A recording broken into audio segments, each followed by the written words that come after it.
healthcare is the focus on allowing people to age at home. It's very important.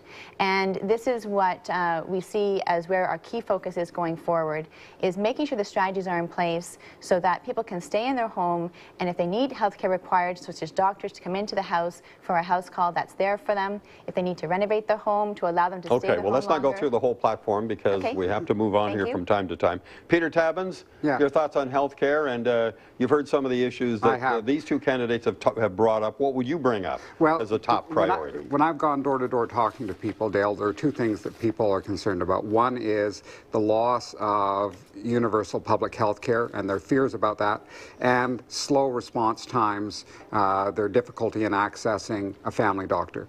The NDP opposes the program that was started by the Conservatives and continued by the Liberals, privatization of hospital funding. We think it reduces the services that are available, and we're committed to putting substantial money into home care so that people get the home care they need when they need it so they can live independently and live a high-quality life. The Conservatives started a program of reducing home care accessibility with their contracting out, with their private bidding, something the Liberals have continued. We would not support that. Okay. What about the local health integrated networks? The Progressive Conservatives want to scrap that level of bureaucracy. The Liberals want to hang on to it. Where do you We think you have to have regional authorities. We think that the way the LHINs have been structured in Ontario is not satisfactory. We have to go back and make sure you have real regional control. What we have now, revamp it, but don't junk it, I guess. Well, revamp regional control, because right now, too often, people play end runs around those regional controls. We need real regional control, real regional responsiveness. All right. Tim Wally, when you knock on doors, what are people telling you about healthcare? Healthcare is one of the two big issues, as we know, here in Ontario, and we all have personal experiences with the healthcare system, and we've all seen the challenges of the healthcare system. And you know, I have family members and friends that are waiting 14 to 20 hours in emergency rooms, and it obviously needs improvement, and that's something that we're hearing all the time. And I think that the Green Party approach is really to promote healthy lifestyles, promote illness prevention as a strategy, and invest in those areas particularly. We don't do a very good job of that here in Ontario. We only invest $7 per person in health promotion and illness prevention, compared with BC, where they invest $21. We support more family and community clinics in local communities, and I feel like this is a strong area for us. Okay. Let's hear from Joan calling on the line. Joan, what is your question for the candidates? Hi. Hi. There are just 10 days now till Election Day, right? Indeed, yes. And I'm hearing all of the candidates talking about going door to door and being on the doorstep. And I live in Toronto Danforth, and I'm just wondering what area of the riding they're visiting, because they certainly haven't been in mine. Nor have I received one pamphlet, one piece of paper, nothing. No pamphlets, no visitation. Right. But I'm sure if you were brave enough to give your address out on the phone, you'd have 4 candidates rushing over right away, right? O'Connor and Donlands. That's the general area. Okay, all right. I have to say this. I find it very hard to believe that candidates, not only in Toronto Danforth, but I've been watching all of your programs, Dale. They all say the same thing. And I really wonder if they are actually out pounding the pavement. Well, I find it very hard to believe. I think from personal experience that they're pounding the pavement a lot. How much? I think depends on the individual candidate, no doubt about that. Let's talk about door knocking. How much are you doing, Rita? Yeah, I've been out since I was nominated in the month of June, and I've been out every single day, regardless. It was the hottest day in summer, and when I was at the door, somebody told me that, Rita, you're going to pass out, you better stop and go home. But I said it's a commitment, and my office is at 120 Donlands, and O'Connor, it's been 2 months when You must have been in that area, I've been right? in every single house, and the literature was dropped in every single house, and even recently, half of the O'Connor I have done again. Okay, all right, okay, let me move on to Marisa. Are you door knocking every day? Absolutely. In fact, my knuckles are quite sore as a result result of that. Let me see those knuckles. Oh, yes. All right. Okay. Absolutely. And in fact, I've taken a leave from my job in order to give full focus on the election. I think candidates have to do that, don't they? It's very important. It's really important to meet people in the riding and to listen to what they have to say. That's the best way in your mind? It definitely is, but I think that this is also a great forum, Dale. So having us here and now allowing more people to get access to what our thoughts are through a debate forum is fabulous. And it's really unfortunate that not everybody at the table has committed to that. We had an education debate. The TDSB had an education debate across all of Ontario last week. And it's unfortunate that it was the three of us that were there, but my colleague from the PC party didn't attend. Okay, well, let's deal with that in a minute. That's kind of a side issue, but we'll come back to that in just a moment. First off, the caller is talking about nobody coming to her door, no literature, no nothing. And it's funny, Dale, because I get the opposite complaint. Why are you coming to my door so much, and why do I have so much literature? Exactly. That's right, yeah. There are 44,000 doors in the riding. In a few months of campaign knocking on doors, you probably get to about 10,000. So you're going to miss a quarter anyway. You couldn't possibly knock on 44,000 doors. You'd have to do it 24 hours a day, and then people would really be angry at you. Well, they would get cranky at 2 in the morning. Absolutely, absolutely. But that you endeavor to knock on as many doors as you can, don't you? Yes. Well, I'm sure all of us go out every day. Yeah. We're all canvassing. I've seen the other candidates out there. You see them pounding the pavement. Yeah, I see their signs going up. I know they get the signs because they're knocking on doors. So, Joan, I'm sorry I haven't made it to your door yet, but I know. O'Connor and Donlands area. Well, so just keep that in the back of your mind. So I'm surprised I've missed the door. All right. Tim Wally, are you knocking on doors every day? I'm working harder than I've ever worked in my entire life on anything. Really? Yes. Okay. This was a difficult decision for me. I have a 4-month-old baby at home. Yeah. And I just felt that this was I really believe passionately in the issues of the Green Party, but also we perhaps don't have some of the financial resources that some of the other sort of old parties here have tonight. So we rely on meeting with people, but that's what I enjoy the most, I'll be honest with you. This is what keeps me going, and I'm looking forward to going out tomorrow as well. And hopefully Joe and I will meet you tomorrow. That will be my goal. So. You get the door slammed in your face often? Not often. No, really? not at all. No, people are generally. People are engaged now. Yeah, no, are you getting many door slams in your face these days? Anybody? No, not really. Well, that's a good thing, isn't it? All right. Now let's come back to the point you raised about Rita not attending a certain all candidates meeting. Well, I think it's really important to be out with the community, and there's many ways of being there. Being at the door, being at the subway, being at community events. Let's let Rita and I think a dialogue like this is one of those as well. Okay. This was an all candidates meeting that you did not attend. Is that what's going on? Yeah, that was one of the meeting I did not attend, but I have been out talking to people, and my focus is more personally on the door. And I think I start early in the morning at 7:30 at the subways and meeting different, and I start knocking at the door even sometime at 8:45, 8:30. And I missed that. I had other engagement, but I'm definitely looking forward to another. We have a community. You have some more all candidates events. Yes, we do have on coming 29th. Yes. All right, just one, as far as you know. To my knowledge, after this, that's right. And there are other. I was there on some other. It's amazing to me. Some ridings have all kinds of them, and other ridings have 1 or 2. Yeah. It's true, and it varies from year to year, Dale. Yeah, it varies from election to election. I suppose, yeah. Would more be better? I mean, you brought this up, Marie, so would more all candidates meetings be better as far as you're concerned, or would you rather, as Rita's saying, focus more on the doors? Well, I think it's really important that the voters see the candidate in many different forums.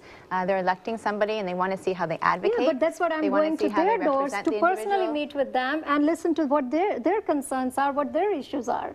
Yeah, and I'm enjoying so thoroughly that I just, sometimes I have so many people, even I see them emotionally and they're in tears telling their stories. Okay, let's go back to the phones. And here is John calling from Toronto. John, what is your question for these candidates? Good evening. How are you, sir? We're fine. You're doing an excellent job as usual, moderator. You're very strict with them, and that's good to see. You have to be in that position. It's not easy. Let me get to my point. Buttering me up will do you no good, okay? Let's get to your question. I'd like to point out to the Conservatives, and I vote different ways each election. I'm not one party. You're an independent voter. There you go.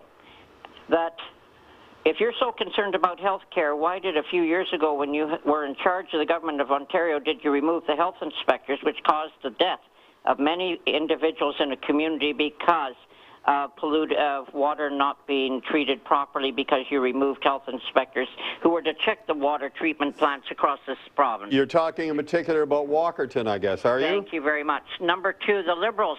I need cortisone because I have tendinitis in my legs. A few years ago, it was administered immediately at a doctor's office. Now I have to go to obtain it from a pharmacy, pay for it myself, and come back and have it administered. Okay, this John. was done behind our backs. All right, let me stop. Would they adopt a European style, which may cost us more in our taxes, but it's immediate care. You're looked at. If you need an operation, it's done immediately, and you're back out, and it's done. All right, thank you, John. Thank you very much. Now John's going to be angry with me because I didn't let him finish, but we have to move on. We have a limited amount of time. John's first part of his question revisits Walkerton. Who'd like to start with that? How about Peter Tabbins? I think deregulation and the whole approach that says that governments shouldn't be looking out for the health and well-being of the population is a program that failed. I think Walkerton illustrated that, and more recently the financial crash illustrated that. Governments do have to look out for the common well-being, and when they don't, bad things happen, which is why I disagree with the conservative approach to governing countries, governing societies, and I have felt that the cuts that the Conservatives brought in didn't serve us well, in fact put us at risk. Rita, Jetty, what would you like to reply to that about issues that came from Walkerton? As I said, that healthcare is really important to us, and we are going to invest $6.1 billion yearly by the end of the term. And the size and scope of our health system obscures the most important person. The patient care in Ontario is structured around forms, processes, long times. Okay. And as I said, e-health scandal, we're going to get rid of the administration bureaucracies. Well, we were talking about Walkerton. Do you have anything specific to say in reply to Peter Tabbins about the whole Walkerton situation? So I think we're not going to repeat that. And our focus is to deliver the services that for the patient care. That's the frontline health care. That's our priority. Okay. Marisa Sterling, on Walkerton first, and we'll deal with the other aspect to John's query. Go ahead. Well, I'm very proud at where we are today with the Clean Water Act and the fact that we can trust our drinking water across Ontario. I was with students in grades 4, 5, and 6 just a week ago talking about the importance of voting and being involved in what government does. And I said to them, did you turn on the tap and drink some water today? And most of them did. And they did that because they can trust the water out of the tap. And that's because we have the Clean Water Act. So I think it's really important that we've accomplished this great thing. Tim Wally from the Green Party, I bet you have something to say about Walkerton. We definitely do. I mean, clean air and clean water is a huge priority for the Green Party. We're really investing in the long-term health of Ontarians and of our environment. And just to pick up one Marisa has just said, I visited the same class the next day. Oh, did you? Loved it. Great kids. Had a lot of fun. And I noticed the most popular club in the school was the Eco Club. These grade 4, 5, and 6s, they see the future. This is the future. We need a healthy, clean Ontario for the future of our children, and that's going to also bring down the healthcare costs in the long term and improve the health of all Ontarians. Okay. Now, John's second question, I'm not going to go into the details of it, but I think it points up one of many changes, and you can call some of them cutbacks in the healthcare system where things that used to be covered are no longer covered, or your accessibility to the right kind of people who might be able to give you a shot, or whatever, goes on. And that speaks really to the concerns people have about healthcare. They're worried that in dealing with the deficit, as all of you have undertaken to do, that more things are going to fall out of the healthcare system, and that worries them a great deal. Can you guarantee that with a progressive conservative government, there would be no cuts to health care? Can you go that far? Yeah, there will be no cuts, but we will definitely get rid of the LHINs, and because from the frontline health care, $300 million been diverted to the LHINs, and that money should come back to the front care health center. Okay, yeah. All right, but no cuts to health care, is that what you're saying? Can you undertake that, Marisa, on behalf of your party and the Liberal government, that there would be no healthcare cuts? Dale, absolutely. What we have proven as I'll come back to haunt you all if this isn't the case in years to come. What we've proven, Dale, as Ontario Liberals, is that during tough times, we still made investments into healthcare and education because that is important. It's important to keep these public services going, and we've shown our commitment to do that, therefore we will continue to go forward. For me, I'm actually quite nervous when I hear my colleague to the right say no cuts in healthcare. That's in fact what was promised the last time they took government, and in fact they cut their hospital spending in the first 2 years, but afterwards. Well, but some of the things were cut in Ontario, too, by the Liberal government in terms of some of the very things John's talking about. Yeah. Some of the things that were once covered and no longer covered. An ordinary person would call that a cut. What is really great, I think, what we've been able to do is a couple of things. In terms of drugs, for example, we now have our generic drugs available at 50% less than their cost prior. So we've tried to reduce the cost of drugs that people have to pay. At the same time, there are many ways of administering the health care. And as you may know, the LHINs is one part of it, but we have family health teams that exist as well. Okay, so well, please don't go through the whole campaign because we don't have time. I think to get the point you're trying to make. I think you've raised a very good point, and John raised a very good point. That's the anxiety I get at the door of the sort of shaving away of the healthcare system.